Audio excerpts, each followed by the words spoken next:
Leila, let's go back to the beginning. You're one of 8 children. I am. Tiny family. Yeah. Just small. Yep. You're number 4. You're Yeah. squat bang in the middle. Yep, me and my sister, we share middle children, like the middle child job. Title? Yeah, that title, yeah. Wow, 8 kids is a lot of kids. So many, so many. Your poor mum. Yeah. Good God.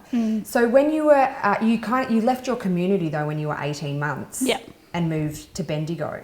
Can you tell us about that? I don't really have a lot of memory of that time because I was literally only 18 months old, but from what I've heard from other people around that particular time, there was a little bit of contention around whether or not I should have left.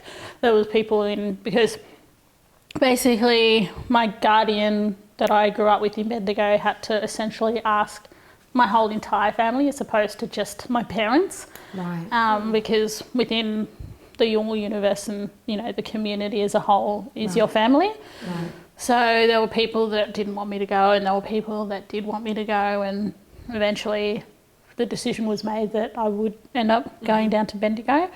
So it's always one of those questions that I've always been really curious about asking, like why me?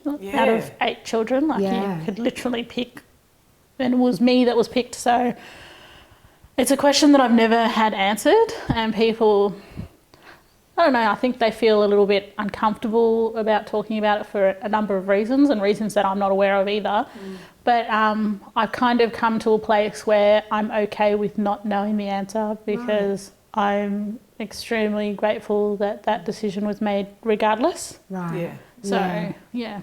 So I guess when you are that young, and you had a cousin that lived with you as well when you were so young, so you would only speak in your traditional language for quite some time, right? Yep. So when you're 5, you're thrown right in the deep end to learn English when you start school. Yeah. So sink or swim. How did you go?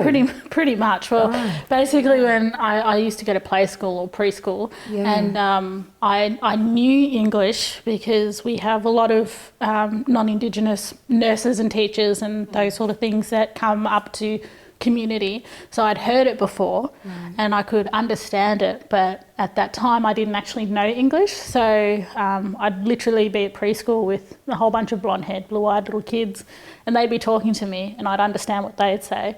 And I'd reply to them in Yolngu, like in our traditional language, and they'd be like, what did she just say? I have no idea what she's saying. So so that was quite interesting. And then when I started at school, my guardian actually came with me on my first day of school and basically told everyone, look, this is Leila and she's from somewhere far away from here and she doesn't know English, so all of you in this class have to help her learn. And basically it kind of went very similarly to that scene in The Colour Purple. I don't know if you've seen The Colour Purple. For a long time. Yeah, so one of my favourite movies of all time. But there's a scene in there where Celie is teaching, Celie is being taught how to read, and her sister's basically pointing at different objects in the room. And that's how she learns how to read. And that's basically how it went for me. So it was quite interesting seeing that scene in the movie when I was older, and I was like, oh, that's a lot like how my life went. Yeah, wow. Yeah. Because it's hard, when you're a little kid, starting school it's really scary anyway. Yeah. But not being able to speak English, what was that? And being an Indigenous child as well. So your guardians didn't speak English at home? Yeah, they did. They did? Yeah, okay. But it was just because my cousin that I was living with at the time spoke Yolngu, so I'd speak to him in Yolngu. So English just wasn't something that I was really overly worried about at the time. Did your guardians understand it?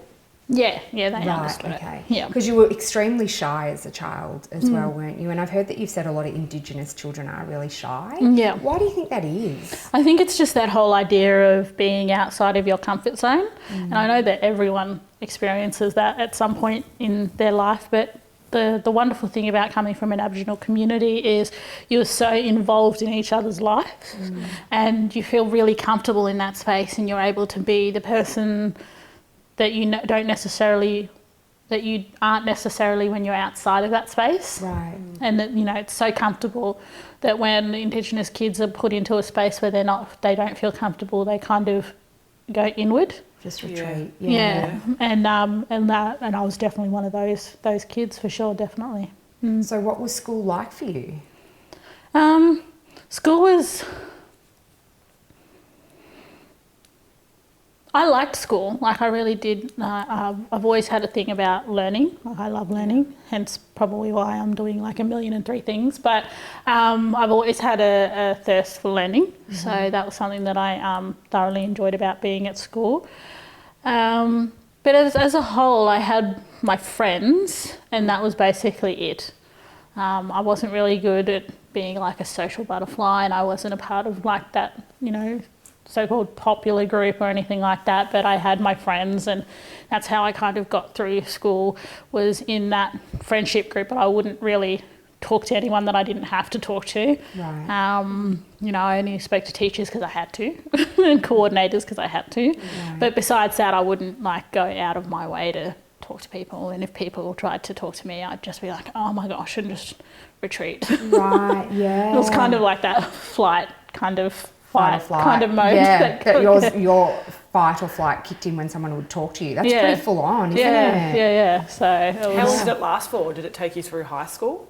Like, did you feel like that the whole time? Yeah, I did. I was just really like, I think it was really just the whole idea of just talking to people that I didn't know that really freaked me out. Right. You know, and also just, you know, when you're a kid, then you're constantly worrying about how other people are going to judge you and see you and all those sort of things. And then on top of the fact that I was also Indigenous on top of that, and how people would perceive me as well as that. So it was just easier to just not talk to people.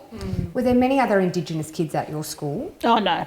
Wow. Yeah, so per capita, Bendigo is, where I grew up in Bendigo, is the most Anglo-Saxon community in Australia. Wow. So lots and lots of white people. Yeah.